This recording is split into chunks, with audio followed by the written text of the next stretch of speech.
मन तो नहीं था पर तुमने मजबूर कर दिया तो लो आ गए भाई तुक्के के साथ।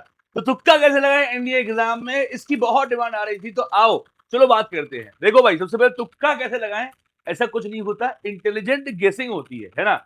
मतलब अक्कड़ बक्कड़ बम्बे बोर छुआ छू करके टिक कर देना।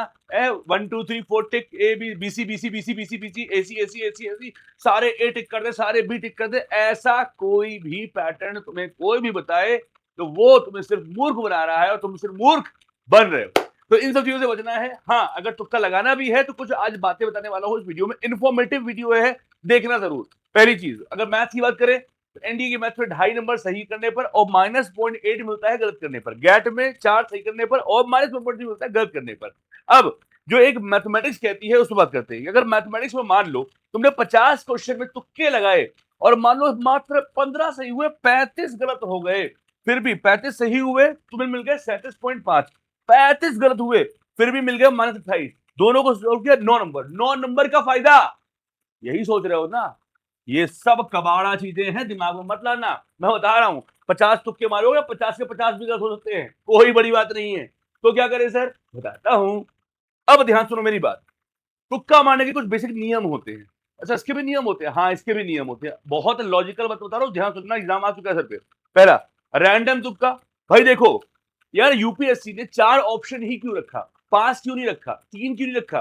बिकॉज बिकॉज इसके पीछे पूरी एक ह्यूमन साइकोलॉजी इन्वॉल्व है, प्रोबेबिलिटी इन्वॉल्व है कि अगर हम एमसीक्यू 4 ऑप्शन का बना रहे हैं, तो बच्चे ने तुक्का मारा तो कभी भी उसका क्वालिफाई नहीं हो पाएगा अनलेस और अनटिल वो रजनीकांत शक्तिमान या उसे आंसर पता हो। ठीक है, तो तुम उनमें से कोई हो नहीं, तो क्या करना पड़ेगा? रैंडम तुक्का कभी कभी कभी भी नहीं मारना है। तो क्या करना चाहिए सर, मैं बताता हूं।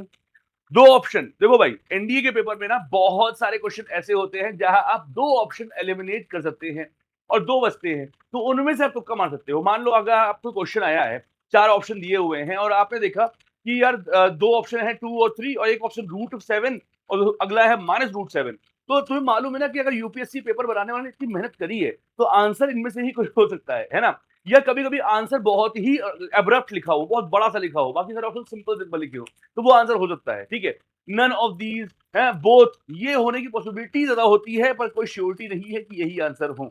जैसे कि एग्जांपल देता हूं मैं, डज नॉट एग्जिस्ट है ना, इसको टिक करने को मैं पहले बोला करता था पर अब मैं नहीं बोलता क्योंकि लास्ट पेपर में धोखा हो गया था। तो ऐसी चीजें को फॉलो नहीं करना है, धोखा दे जाए। हमें वो चीजें करनी है जो कैलकुलेटेड हो, है ना। जैसे एग्जांपल के तौर पे कभी भी ऑप्शन पे एकदम अनइवन ऑप्शन हो, एकदम एब्रप्ट ऑप्शन हो, बहुत लंबा चौड़ा ऑप्शन हो, वो आंसर हो सकता है। नन ऑफ दीज और बोथ अगर दिया स्टेटमेंट वाइज क्वेश्चन है और बोथ ऑप्शन है, पॉसिबिलिटी उसकी ज्यादा है, श्योरिटी कुछ भी नहीं है, पॉसिबिलिटी ज्यादा है। पर सबसे सटीक चीज क्या होती है, वो होती है ये कि 4 ऑप्शन है, अगर तुम एलिमिनेट करने में कामयाब हो जाओ 2 ऑप्शन, तो सिर्फ 2 में तुक्का मारना है, वहां पे तुम्हारे सही होने की पॉसिबिलिटी ज्यादा होती है। जो कि अगर मैंने, अब देखो मैंने रिसेंटली जो वीडियो किया था एनडीए 2025 का, जो रिसेंट पेपर है पूरा सॉल्व करवाया था, वहां मैंने बताया भी है इसके बारे में। ठीक है, अब कुछ बातें वो ध्यान रखिएगा, जैसे कि रिसेंट अगर ट्रेंड देखूं मैं एनडीए पेपर का, तो इजी क्वेश्चन जो होते हैं, जो सीधे फॉर्मूला बेस्ड आते हैं, वो 30 से 35 क्वेश्चन तक होते हैं जो एकदम इजी बेस आते हैं, है ना। मैं एनडीए 1 की बात कर रहा हूं, है ना। मॉडरेट की बात की जाए 50 से 60 क्वेश्चन मॉडरेट होते हैं और डिफिकल्ट की बात की जाए तो 20 से 30 क्वेश्चन डिफिकल्ट आते हैं। तो देखो मेरे भाई, सबसे पहली बात मैं बताऊं, आप अगर पेपर में 30 क्वेश्चन कर लेते हो ना, पर आपको ये लगता है यार अभी तो बहुत कम हुआ है, अभी और करना पड़ता है और लगा लेते हो तुक्का, बस यही गलती से तुम्हें बचना है। तुम मेरे भाई प्लीज अंडरस्टैंड, अगर तुमने आउट ऑफ 120 40 क्वेश्चन भी सही किया है ना, तब भी तुम्हारा इंडिया क्वालिफाई हो जाएगा। तुक्का नहीं मारना है, तुक्के से बचना है, तुक्के की कोई जरूरत नहीं है। BC BC BC AC AC AC, ये सब गलत तरीका है, इसे नहीं करना चाहिए। ठीक है, ये हो गया। अगर अब मैं बात करूं जुगाड़ ट्रिक्स, भाई साहब पेपर में भर भर करती है, एनडीए का पेपर इतना हार्ड आता ही नहीं है। ठीक है, एनडीए को लोग यूं ही बदनाम किए हुए हैं, और ना यकीन हो तो एनडीए 2 2025 और एनडीए 1 2025 मैंने अभी रिसेंटली सॉल्व करवाया, जाके देख लेना, रिसेंट पेपर है, तुम्हें समझ में आ जाएगा। आउट ऑफ 120 मैंने 80 85 90 क्वेश्चन जुगाड़ से करवाया है। अभी जल्दी से जाना, आपको देख लेना, आपको समझ में आ जाएगा पेपर कैसे करते हैं। ठीक है, ये क्वेश्चन छूटना नहीं चाहिए, ये क्वेश्चन छूना नहीं है। सारा गेम चेंजर जो होता है वो मॉडरेट क्वेश्चन होता है, उन पर हमें काम करने की जरूरत है। अब आते हैं अगले पेज पे। सबसे जरूरी 3 चीजें बताऊंगा, ध्यान सुनना, सिंपल हैक। पहली बात, पेपर खोलते ही आपका फोकस होना चाहिए इजी क्वेश्चन पे, यानी 120 क्वेश्चन में से जो इजी हो, जो आपको आता हो, जो आपको लग रहा है। देखो पेपर में जो ये 20-30 क्वेश्चन आते हैं ना रिजल्ट बेस्ड, ये नहीं छूटने चाहिए, दिस इज क्राइम, है ना। दूसरी चीज, लीव डिफिकल्ट क्वेश्चन। जितना जरूरी है इजी क्वेश्चन करना, उससे कई गुना ज्यादा जरूरी है डिफिकल्ट क्वेश्चन छोड़ देना। और जितने भी लेंदी क्वेश्चन है ना, जैसे 2D क्वेश्चन बहुत लेंदी होते हैं, है ना, 3D क्वेश्चन भी लेंदी होते हैं कभी कभी, तो उन्हें हमेशा हमको आखिरी में अटेम्प्ट करना है, या स्टैट्स के क्वेश्चन भी आखिरी में अटेम्प्ट करना है। हमें पहले इजी क्वेश्चन अटेम्प्ट करना है जो जल्दी हो जाए। फिर आता है cut off clear, cut off clarity, तो पक्का 100% कट ऑफ क्लियर हो जाएगा। बस ये ध्यान रखना कि रीड फास्ट। पेपर को ये नहीं कि पेपर शुरू हुआ, जैसे होता नहीं था क्लास 10 12th में, जब पेपर मिलता है हम लोग कर्सिव राइटिंग सुंदर सुंदर लिखते हैं, और जब पेपर खत्म होने वाला तो फिर अरबिक और फ्रेंच लिख रहे होते हैं, कितनी तेजी से लिख रहे होते हैं, रफ रफ वाला होता है। तो ये काम नहीं करना।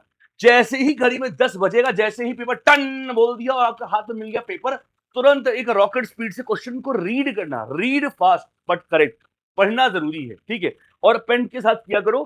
3 चीजें बताता हूँ, टिक गोला क्रॉस, यानी कि अगर आपने पहली बार पढ़ा, आपको लगा कि यार मुझे आता है और सॉल्व भी कर लिया, तो टिक कर दो। लगता है मुझे आता पर अभी नहीं हो पाएगा तुरंत, तो गोला कर दो। और लोग तुम्हें देख के लग गया कि यार ये तो आएगा ही नहीं, क्रॉस करो। क्लियर हो गया।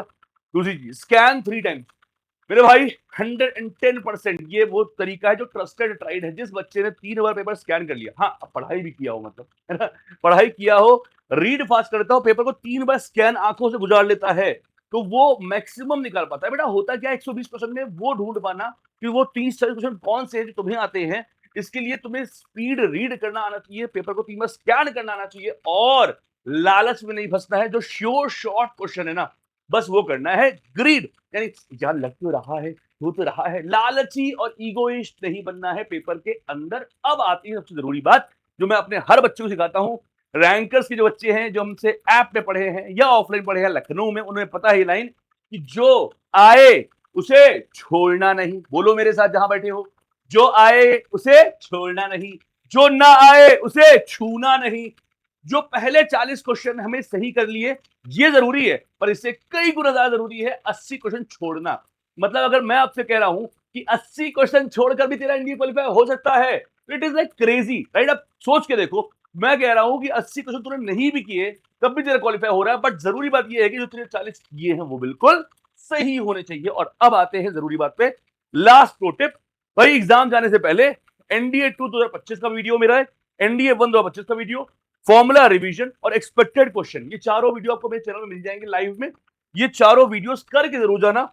यहीं से पेपर में आएगा, लिखित में दे रहा हूं, गारंटीड है यहीं से पेपर में आएगा, और तुम खुद कहोगे कि हाँ गुरुजी आ गया।